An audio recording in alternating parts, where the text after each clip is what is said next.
Hola, hermanos, muy buenas tardes. Estamos nuevamente aquí ya terminando nuestro estudio panorámico de Efesios, de la realidad. No lo hicimos de manera muy detallada, no entramos en detalles muy profundos ni nada, simplemente estamos haciendo un ejercicio para aprender a dividir nuestro libro de estudio, nuestra carta en este caso, y también pues poder tener una lectura más eficaz de la escritura. Por eso hemos estado haciendo el ejercicio de buscar palabras, buscar verbos, quebramos un poco la cabeza con el tema de las preposiciones, de las conjunciones, perdón. Pero bueno, pues esta tarde ya finalmente vamos a acabar ese bosquejo de Efesios de esta manera panorámica. Y bueno, pues vamos a leer ahí desde el versículo 10 del capítulo 6 hasta el final, que sería el versículo 24. Dice así: por lo demás, hermanos míos, fortaleceos en el Señor y en el poder de su fuerza, vestidos de toda la armadura de Dios para que podáis estar firmes contra las acechanzas del diablo. Porque no tenemos lucha contra sangre y carne, sino contra principados, contra potestades, contra los gobernadores de las tinieblas de este siglo, contra huestes espirituales de maldad en las regiones celestes. Por tanto, tomad la armadura de Dios para que podáis resistir el día malo y, habiendo acabado todo, estar firmes. Estad pues firmes, ceñidos vuestros lomos con la verdad y vestidos con la coraza de justicia y calzados los pies con el apresto del Evangelio de la paz. Sobre todo, tomad el escudo de la fe, con que podáis apagar los dardos del fuego del maligno, y tomad el yelmo de la salvación y la espada del Espíritu, que es la palabra de Dios. Orando en todo tiempo, con toda oración y súplica en el Espíritu, y velando en ello con toda perseverancia y súplica por todos los santos. Y por mí, a fin de que al abrir mi boca me sea dada palabra para conocer con denuedo el misterio del Evangelio, por el cual soy embajador en cadenas, y que con denuedo hable de él, como debo hablar, para que también vosotros sepáis mis asuntos y lo que hago, y todo os hará saber Tíquico, amado hermano y fiel ministro en el Señor, el cual envía a vosotros para esto mismo, y para que sepáis lo tocante a vosotros, a nosotros, y que consuele vuestros corazones. Paz sea a los hermanos y amor con fe, de Dios Padre y del Señor Jesucristo. La gracia sea con todos los que aman a nuestro Señor Jesucristo con amor inalterable. Amén. Hermanos, pues básicamente esta sección pues está dividida en dos partes. Si tú hiciste tu tarea, te vas a dar cuenta que la primera parte pues está hablando de la armadura, y la segunda parte, los últimos cuatro versículos, está básicamente despidiéndose Pablo, porque es una carta, ¿no? Es una carta que escribió a gente en específico. Entonces la carta tiene un saludo y tiene una despedida también. Pero bueno, entonces la primera parte de nuestra carta es la armadura de Dios. Y es interesante, hermanos, cómo comienza el versículo 10. Pues dice ahí: por lo demás, hermanos míos, fortaleceos en el Señor y en el poder de su fuerza. Y sería bueno empezar pues usando la tarea. En parte de ella era que encontramos los verbos imperativos, y fortaleceos es el primer verbo imperativo que encontramos en el pasaje. Pablo está ordenándole a los efesios que se fortalezcan en el Señor y en el poder de su fuerza. La idea de fortalecerse es: llénense de poder en el Señor. Hermanos, y nota esto, o sea, en la vida diaria, cuando te sientas débil, cuando flaquees, cuando te quieras rendir, ¿a qué te ordena el Señor hacer? Que te fortalezcas. Pero ahora, piensa en un momento, ¿en qué tendemos a fortalecernos? Que te fortalezcas físicamente, que te fortalezcas financieramente, socialmente, políticamente. ¿En dónde reside tu fuerza? Pues Pablo es bastante claro, ¿sí? O sea, tenemos que fortalecernos, pero la fuente de nuestra fortaleza no son nuestras propias adquisiciones terrenales de ningún tipo. Nuestra fortaleza debe ser el Señor y el poder de su fuerza.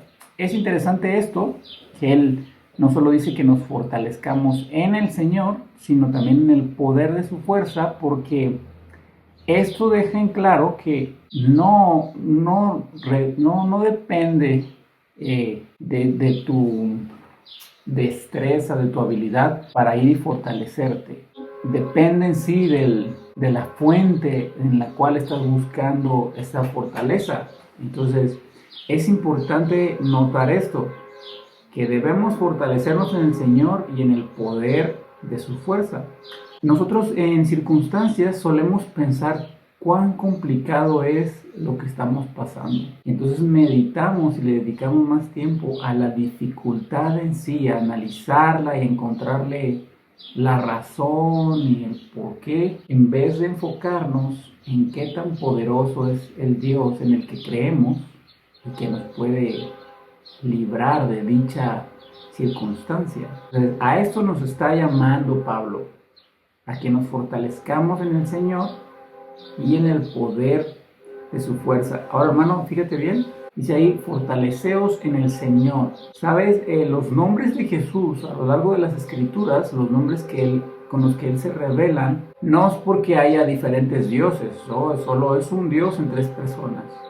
Pero los nombres de Dios son una manera de Dios de comunicarnos su carácter. Entonces, tú puedes ir viendo nombres de Dios como Elohim, Elolam, El Shaddai, Jehová Makadeshem, etcétera, etcétera, que son nombres que van apareciendo en las Escrituras, en el Antiguo Testamento especialmente, o en el Antiguo Testamento. Y estos nombres revelan el carácter de Dios.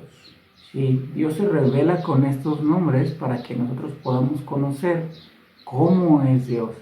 Entonces, cuando nos está ordenando Pablo, o el Señor, a través de lo que Pablo escribe, que nos fortalezcamos en el Señor, tiene mucho que ver que nos fortalezcamos con las cualidades de su carácter. Entonces, en medio de la dificultad, en medio de este mundo caído, el Señor te ordena que te fortalezcas. Y la fuente de tu fortaleza es su poder y su carácter. Acuérdate, nosotros no tenemos un Dios convenenciero, no tenemos un Dios mentiroso, no tenemos un Dios engañador, manipulador. Tenemos un Dios fiel, un Dios verdadero, un Dios misericordioso, un Dios lleno de gracia. En estas cualidades de Dios es donde tú te debes fortalecer. Y más adelantito, en los siguientes versículos, vamos a ver algo relacionado a esto, y por eso vamos a seguir en el versículo 11. Dice, vestíos de toda la armadura de Dios para que podáis estar firmes contra las acechanzas del diablo. Hermano, importante, nosotros solemos creer como cristianos que porque servimos a Dios no merecemos enfrentar situaciones difíciles. A veces nosotros condenamos a los falsos maestros porque enseñan esto muy abiertamente. La realidad es que muchas veces nosotros lo creemos en nuestro corazón, aunque no lo digamos. Y la prueba más clara de que pensamos esto es que cuando algo malo nos pasa, decimos algo así como, ¿por qué a mí, Dios? Y tendemos a quejarnos contra Dios. Y pues la queja anuncia de manera clara que tú tenías la esperanza o la idea de que no tenías por qué sufrir si estás haciendo el bien. Entonces, hermanos, versículo 11 te deja en evidencia que las acechanzas del diablo van a estar latentes en tu vida cristiana. Y no solo las acechanzas del diablo en sí. Va a haber todo tipo de pruebas y dolor que son contrarias a la idea de estar firmes. Entonces, si Dios te manda que estés firme, y por eso te ordena también a vestirte de la armadura de Dios, te está diciendo, vas a enfrentar situaciones duras en tu vida cristiana. Y si tú ya tienes varios años en tu vida cristiana, tú puedes comprobar con tu experiencia que no te estoy inventando nada. O sea, la vida cristiana no es sinónimo de ausencia de problemas.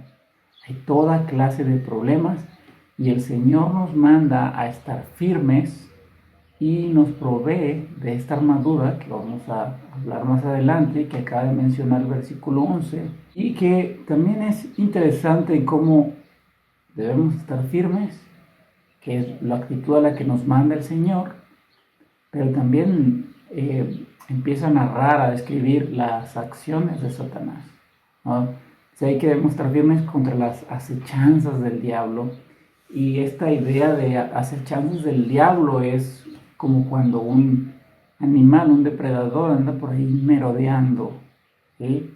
A veces la víctima o su presa no lo ve, está esperando el momento de descuidarse, está escondido entre la hierba y cuando menos lo piensa la víctima salta y ataca con velocidad, con violencia, con la intención de no fallar, de en ese momento atacarlo y ganarle, no matarlo. Entonces, esta es la idea de la acechanza del diablo. Por eso Pedro dice que el diablo anda como león rugiente. Está en una actitud de destruir, de cazar. Y hermanos, esto también es importante porque como cristianos solemos nosotros ignorar la realidad en la que vivimos. Pablo nos está diciendo en este pasaje que todo cristiano que peregrina por este mundo está en tiempo de guerra. Así es, si está a pie de batalla. No existe cristiano que esté vivo en este mundo, en este planeta Tierra, y que no se le haya declarado la guerra en contra de Satanás, en contra del mundo y del pecado. Si tú consideras que no estás en contra de Satanás y del mundo, o viceversa, pues quiere decir que probablemente no eres del Señor. Todos los cristianos estamos en pie de guerra, estamos en batallas, y justamente el versículo 12 nos va a decir qué tipo de guerra nosotros enfrentamos. Porque no tenemos lucha contra sangre y carne, sino contra principados, contra potestades, contra los gobernadores de las tinieblas de este siglo, contra huestes espirituales de maldad en las regiones celestes. Hermanos, ve cómo Pablo está siendo muy claro la clase de lucha que nosotros tenemos. No tenemos lucha contra sangre y carne. Ahora nosotros tenemos que entender que, como dice Santiago, nosotros somos atraídos y seducidos la concupiscencia de nuestra propia carne. Aquí Pablo nos está diciendo, pero no tienen lucha contra sangre y carne. Se refieren a cosas completamente diferentes. Cuando hablamos de nuestra carne, estamos hablando de un estado espiritual caído. Cuando Pablo está diciendo que no tenemos lucha contra sangre y carne, se refiere a las cosas materiales o físicas de este mundo. Los cristianos no tienen guerra contra un país en específico. No tienen guerra en un sentido material, en un sentido físico. Nuestra guerra es batalla en el ámbito espiritual. Por eso mismo hemos dicho en Marcos que Cristo no vino y murió en la cruz para derrocar al imperio romano. Jesús vino a morir en una cruz para derrocar a Satanás y su imperio. Entonces es lo mismo, hermanos. Nosotros no tenemos lucha física tal cual. Es una lucha espiritual. Y al ser una lucha espiritual, nosotros no debemos ignorarla. Y debemos entender el propósito de la vida cristiana. La vida cristiana no es una cuestión exterior. No es nada más obedecer para que los demás me vean o comportarme de cierta manera cuando los demás me ven. Es una cuestión espiritual. Y es importante tenerla en mente porque lo que hace a un depredador más peligroso es que su víctima o su presa ignore que está ahí. Entonces, mientras menos alerta está un ciervo, un venado, más probabilidades hay de que aquel depredador que lo quiere cazar, que lo quiere destruir, pues lo haga. Entonces nosotros tenemos que estar conscientes de que nuestra lucha es una lucha espiritual. A veces nosotros queremos luchar la lucha en la vida cristiana, la queremos pelear a través de nuestros recursos en la carne. Pero una vez un asesino serial muy famoso dijo, la maldad de Satanás era imposible de vencer, porque era como el viento, y tú lo puedes sentir, y puedes ver cómo afecta cosas, cómo mueve las cosas, pero no lo puedes atrapar. Entonces, lo mismo pasa en la vida cristiana. Tú no puedes atrapar el viento con tus manos, tú no puedes vivir una vida espiritual, no puedes pelear la batalla espiritual con armas de la carne, con armas físicas. Hermanos, cuando nosotros vemos que no luchamos contra sangre ni carne, y empieza a decir contra principados, contra potestades, contra los gobernadores, contra huestes espirituales, no es que Pablo está nada más citando de manera diferente cómo le podemos llamar las fuerzas demoníacas o al mal. Pablo está poniendo en evidencia que el mal, Satanás y todos los ángeles que cayeron con él, están organizados y gobiernan este mundo. Así que cuando nosotros leemos en las noticias acerca del matrimonio igualitario, cuando escuchamos en las noticias acerca de cómo nuestra sociedad se está hundiendo cada vez más en el pecado y que lo hacen con orgullo, y no solo con orgullo, sino con mucha intolerancia, entonces tú debes entender lo que Pablo está diciendo, que no tenemos lucha contra sangre y carne, no es contra un ser humano en sí, sino contra un sistema espiritual que ha hecho que este mundo caiga en pecado y lo está destruyendo. Pues lo que nosotros vemos es nada más lo superficial, pero dentro de todos estos, debajo de todos estos movimientos, tras de todo lo que está pasando en nuestra sociedad, está Satanás y sus huestes moviendo los hilos, manipulando a la gente y tratando de destruir la imagen de Dios en el hombre con todas las aberraciones que hacen y que además debes saber que ya se han hecho anteriormente. Todo lo que estamos viendo en nuestra sociedad contemporánea, hermanos, era común en el Imperio Romano. Todos los abortos, las muertes, la violencia, todas esas cosas, toda la inmoralidad, toda la distorsión, eran cosas normales en el Imperio Romano. En el imperio que estos hombres están viviendo y en el que Pablo les escribe. Sin embargo, siglos más tarde vas a ver cómo el cristianismo salvó al mundo, salvó a la humanidad y regeneró la dignidad del hombre que se había perdido. El racismo, la esclavitud, el abuso en todos sentidos, el abuso de poder estaba sin control en el Imperio Romano. El Evangelio brotó y se extendió por todo el mundo para redimir y restaurar la dignidad del hombre. Hermanos, el cristianismo Jesús derrotó a Satanás en la cruz. Y después el cristianismo derrotó todo ese sistema que no es carne y sangre. Y hermanos, aunque la lucha sigue, el Señor nos promete que la victoria es segura ya.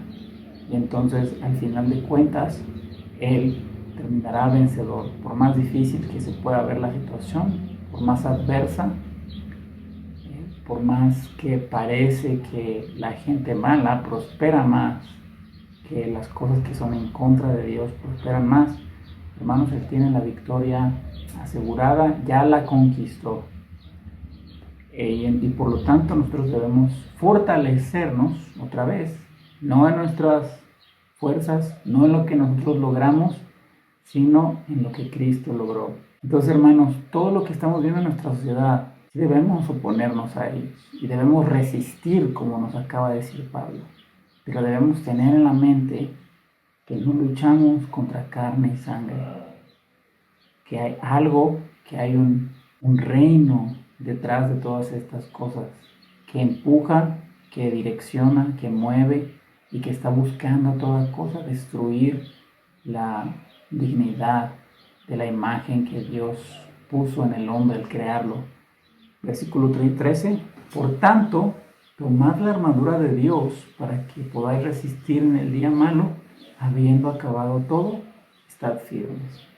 Hermanos, ven como por ahí está, por tanto, en rojo. ¿Por qué está en rojo? Bueno, porque es una conjunción. Básicamente está dando como una especie de conclusión. Entonces, porque no tenemos lucha contra sangre y carne, por esa razón debemos tomar la armadura de Dios. Entonces, fíjate cómo Pablo nos está diciendo, hey, como nosotros no tenemos lucha contra carne y sangre, entonces sea un mejor cristiano yendo más seguido a la iglesia, o vistiéndote de cierta manera, o siendo más religioso, o siendo más disciplinado en estas cosas. Hermanos, lo que el Señor nos está ordenando aquí no tiene algo que ver con la religiosidad que muchas veces nosotros tratamos de utilizar para ser independientes de Dios y querer pelear la batalla que Él ya ganó. A veces sí tenemos este concepto moral de lo que Dios quiere, pero a veces queremos pelear en nuestros propios términos. Queremos pelear según nuestra propia estrategia, nuestros propios gustos. ¿Y qué pasa? Pues que no es posible. Realmente no es posible porque al no querer someternos a Dios o al no querer depender de Él para luchar por Él, pues estamos yendo en su contra. Entonces, hermanos, por tanto, tomen la armadura de Dios para que podáis resistir en el día malo, habiendo acabado todo, estar firmes. En primer lugar, esta idea de estar firmes es un término militar que se usaba en el tiempo de los romanos y básicamente aludía al hecho de que cuando iba a haber un ataque muy fuerte sobre una ciudad, sobre un punto, ellos debían mantener una actitud de defensa y resistir aquel ataque hasta que se acabara. Entonces, si te fijas, el Señor nos está diciendo que tomemos la armadura para resistir estos ataques de Satanás y habiendo acabado todo, estemos firmes. Entonces, ¿a qué nos llama el Señor, hermanos? A permanecer firmes. Muchos cristianos viven del pasado, lo que hicieron unos años atrás, lo que hicieron cuando recién se convirtieron, lo que hacían de niños cuando iban a la iglesia, pero el día de hoy están completamente paralizados o incluso dejaron de ir a la iglesia. Pero eso no es a lo que nos llama el Señor. Nos llama a permanecer firmes hasta el final. Ese es el llamado al que nosotros tenemos y para poder lograr el llamado tenemos que vestirnos de la armadura. Y hermanos, pues Dios no es que tiene una armadura literalmente, nosotros tenemos que conseguirla. Obviamente Pablo está utilizando un simbolismo, una analogía para tratar de explicarnos cómo se lucha en la vida cristiana. Cuando nosotros hablamos de tomar la armadura, de vestirnos esta armadura, la idea es que te la pones y te la dejas puesta y te la sigues ajustando y intensando para que no se mueva, para que no se caiga, pero te la pones y ya no se quita más. No es un traje de baño que te pones nada más mientras te metes a la alberca. No es una bata de trabajo que usas nada más en el momento que la necesitas. Es algo que te pones y ya no se quita más. Versículo 14. Estad pues firmes, ceñidos vuestros lomos con la verdad y vestidos con la coraza de justicia y calzados los pies con el apresto del evangelio. Sobre todo tomad el escudo de la fe, con que podáis pagar todos los dardos de fuego del maligno, y tomad el yelmo de la salvación y la espada del Espíritu, que es la palabra de Dios. Hermano, nota aquí algo muy interesante. Debemos ceñir nuestros lomos con la coraza, con vuestros lomos con la verdad y vestidos con la coraza de justicia. Hermano, ¿quién se presentó a sí mismo como la verdad? Jesús dijo: yo soy la verdad y soy la vida. Y después dice, vestidos con la coraza de justicia. Si tú has leído Isaías, en Isaías el Señor se presenta a sí mismo como Jehová Sidkenu, que quiere decir Jehová justicia nuestra, o Jehová nuestra justicia. Entonces, Jesús es la verdad, Jesús es nuestra justicia, y calzados los pies con el apresto del Evangelio de la paz. Hay un nombre de Dios que también es Jehová Shalom, que es Dios es nuestra paz, y sobre todo tomad el escudo de la fe. Hermanos, si has leído los salmos con regularidad y con cuidado, te vas a dar cuenta que el Señor es nuestro escudo, es nuestro baluarte, es nuestra roca donde nosotros nos refugiamos, con que podáis apagar todos los dardos de fuego del maligno y tomar el yelmo de la salvación. Otra vez, Jehová es nuestra salvación, por eso a Jesús es llamado así, que eso significa nuestro Salvador, y la espada del Espíritu, que es la palabra de Dios. Hermanos, primero, ceñidos vuestros lomos con la verdad. ¿Por qué Pablo parece tomar esto como algo importante? Bueno, en primer lugar, porque estamos hablando que quien nos acecha y con quien tenemos esta guerra, esta batalla, es con Satanás. Y debemos saber que Satanás es el padre de mentira. Entonces, aunque nosotros somos seducidos y atraídos por nuestra propia concupiscencia, no debemos ignorar que Satanás también está constantemente acechándonos y utiliza la mentira para lograr sus propósitos. Hermanos, ¿qué tan a menudo tú le das rienda suelta a tus pensamientos? Empiezas a pensar que pasó algo malo, que alguien dijo algo malo de ti, empiezas a pensar cosas negativas que te ponen de mal humor, te ponen nervioso, te llenan de miedo, te llenan de inseguridad. Entonces la mentira empieza a inundar tu mente, a invadirla y te paraliza. Bueno, pues justamente nosotros tenemos una constante lucha contra la mentira. Necesitamos constantemente no solo defender la verdad, sino que nosotros en nuestros corazones necesitamos creer la verdad, estarla escudriñando y meditando en ella. Hace un momento te decía que no tenemos lucha contra carne y sangre, y hablábamos de estos gobiernos y lo que está pasando en nuestra sociedad.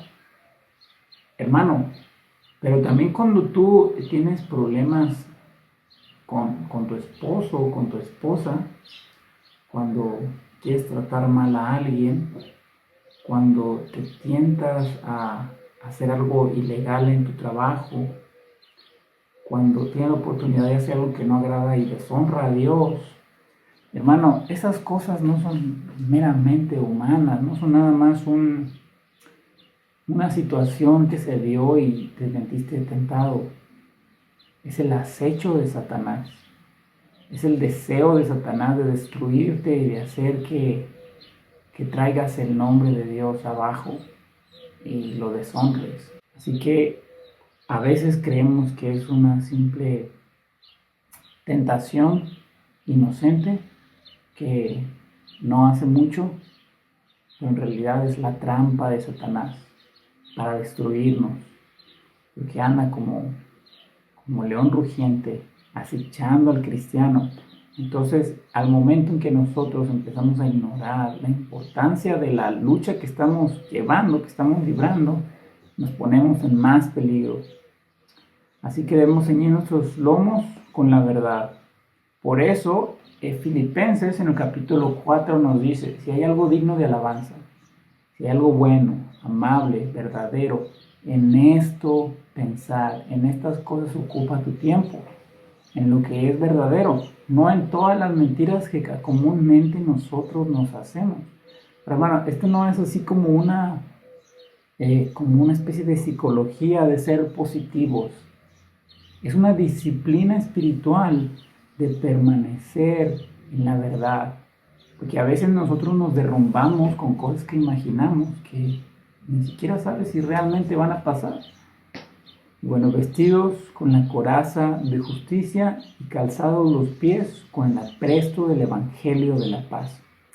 A veces es muy evidente que Pablo estaba escribiendo esto cuando estaba encarcelado, porque sin duda que se inspiró en la armadura de un soldado romano, no solo porque estaba ilustrando que realmente nos encontramos en un tiempo de guerra espiritual, sino porque también algunas detalles que da acerca de las armaduras y de los objetos que traen puestos es bastante preciso. Hermanos, los soldados romanos revolucionaron el mundo de la guerra y uno de sus inventos, por así decirlo, su tecnología más notable fue el uso de sus sandalias romanas. Yo creo que tú has visto en los dibujitos cómo pues no nada más era como una especie de guarache, sino que aparte se amarraban como las cuerdas del guarache al tobillo y las subían casi hasta la rodilla. Hacían esto porque ese amarre les permitía caminar distancias muy largas y les ayudaba a tener firmeza en sus pies. Y no nada más firmeza, sino resistencia y fuerza. Además, estas sandalias se usaban cuando iban a la guerra, no se usaban para cocinar o para, no sé, ir a jugar un deporte, eran específicamente para la guerra. Lo que nos hace pensar que nosotros debemos tener una mentalidad de este tipo. Cuando hay una ciudad que está en guerra, hermanos, no puedes hacer tus actividades normales. La manera en la que organizas tu tiempo, en la que gastas tus recursos, en la manera en la que estás atento y velando, es muy diferente a cuando no hay guerra. Y gracias a Dios no nos ha tocado guerras pues en este país, o al menos no en nuestro tiempo. Y tú piensas en el pasado, cuando hubo tantos problemas políticos y había balazos y matanzas y después caía en manos de alguien el poder y después cambiaba y había ejércitos y bueno, todo este tiempo de la revolución. Hermanos, la vida no era igual que como la vivimos ahora. Eso es lo que nos está diciendo Pablo. No vivimos en tiempos de paz. Quizá puede haber cierta especie de paz política, social, pero no hay una paz espiritual. En el mundo espiritual vivimos en guerra contra Satanás. Y es un enemigo que ya ha sido derrotado, pero que sigue buscando arrebatar con él a algunos al infierno. Y aunque él ya ha sido derrotado, la idea es, ¿sabes? Como en la Primera Guerra Mundial, dado que pues el panorama fue Europa, cuando los rusos derrotan a la Alemania nazi, pues sí, ellos sabían que la habían derrotado porque llegaron hasta Berlín. Sin embargo, había otras partes donde se seguían peleando, donde seguía habiendo batallones de Alemania y pues, seguía habiendo guerra, aunque ya se había derrotado al ejército alemán. Lo mismo pasa en nuestro mundo. Jesús ya derrotó a Satanás, pero todavía no ha traído completa paz. Entonces, en parte debes saber que estamos en guerra, porque Satanás es enemigo de Dios, pero también seguimos en guerra porque es parte de nuestro peregrinar en este mundo y en la vida cristiana. El día que nosotros no estemos en guerra, hermanos, no vamos a batallar para someternos a los demás. Todo lo que dice maledicencia, avaricia, inmoralidad y todas las cosas de las que hemos visto que nos debemos despojar, el día que no estemos en guerra, entonces no será un problema despojarnos. Pero ahora el Señor ha querido que llevemos la vida cristiana en un mundo en guerra, para que nosotros conozcamos al Señor, dependamos de Él y le amemos. Sobre todo, tomad el escudo de la fe para que podáis apagar los dardos de fuego del maligno. ¿Sabes? Estos dardos Quizá para nosotros pensamos en esos darditos con los que juegas, que hay como una cosa pegada en la pared y le pegas ahí a ver quién saca más puntos. Pero en el tiempo del Imperio Romano, pues estos dardos se guardaban en el escudo y pues eran armas letales, pero eran también sorpresivas. Si un soldado traía la espada en la mano, pues tú lo podías ver. Pero cuando estaban en la batalla y llevaban escondidos sus dardos en su escudo, entonces el dardo era letal. Sí, era como una especie de dardo de ahora, pero mucho más grande y pesado, que penetraba y que hacía bastante daño, pero que además era muy rápido, era sigiloso y otra vez era sorpresivo. Entonces eso es lo que pasa con Satanás. Nosotros tenemos que vivir velando por nuestras almas y las de los nuestros, porque los ataques de Satanás, ve como dice ahí que son dardos de fuego. El dardo de por sí era una herramienta chiquita, pero era letal. ¿Para cuánto más cuando dices son dardos de fuego del maligno? Hermano, ¿cómo te ataca Satanás? Bueno, nos ataca de varias maneras. Cuando Satanás pone en duda el carácter bondadoso de Dios, ¿te ha pasado que empiezas a dudar si Dios realmente te ama? Si tú eres importante para Él. Si Dios te ama, ¿por qué te pasan cosas malas? Si Dios te ama, ¿por qué no conseguiste lo que querías? Si Dios te ama, ¿por qué fracasaste en esto? ¿Por qué te dio la familia que tienes? ¿Por qué no te concede lo que has estado buscando durante tanto tiempo? ¿Alguna vez te has hecho esas preguntas? Pues si te las has hecho, hermanos, pues es una manera de ver cómo son los ataques de Satanás. Nos hace cuestionar la bondad de Dios. Pero no nada más eso. Satanás causa divisiones también en la iglesia. Hay muchas iglesias que se han dividido y se han venido abajo por peleas tontas de cosas irrelevantes. Y sin embargo, la lucha no es contra carne y sangre, sino contra los principados en las regiones celestes. No nada más causa división Satanás, sino hace dudar de la bondad del carácter de Dios. También nos desvanece la victoria de Cristo en la cruz. Nos hace pensar que Él no ha sido derrotado, que los que hemos sido derrotados somos nosotros. Hermanos, trata de impedir que tú seas un cristiano fiel y que sirvas eficazmente. Y sobre todo que tú dejes de vivir una vida íntegra y en fidelidad al Señor. Y aun si todas estas cosas no funcionan, también utiliza la duda y la falsa doctrina para atacarnos. Por lo tanto, hermanos, si te fijas, todas las partes de la armadura en gran medida son defensivas, son para estar firmes. Por eso Santiago dice que resistamos al maligno y huirá de nosotros. Y tomad el yelmo de la salvación y la espada del Espíritu, que es la palabra de Dios.